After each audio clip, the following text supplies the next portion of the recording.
أعوذ بالله من الشيطان الرجيم.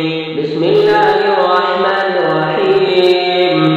يا أيها المزمل قم الليل إلا قليلا نصفه أو انقص منه قليلا أو زد عليه ورتل القرآن ترتيلا.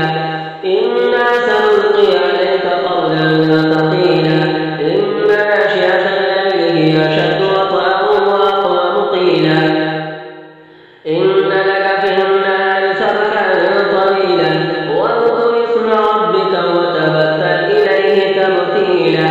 رب المشرق والمغرب لا إله إلا هو فاتخذه وكيلا. واصبر على ما يقولون واهجرهم هجرا جميلا.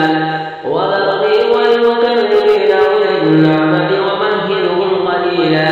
إن لدينا أنكالا وجحيما وطعاما ذا غصة وعذابا أليما.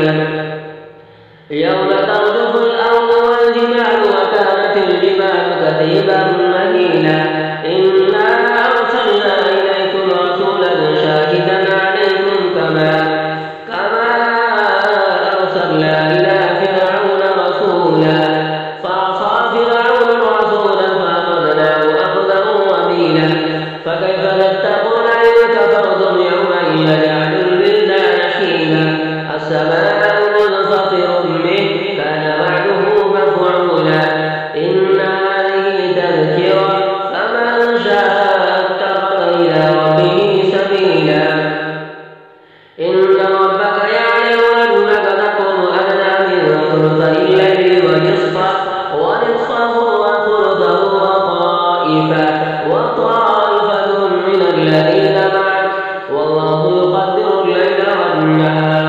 علم أن لن تحصوا فتاب عليكم فقرأوا ما تيسر من القرآن.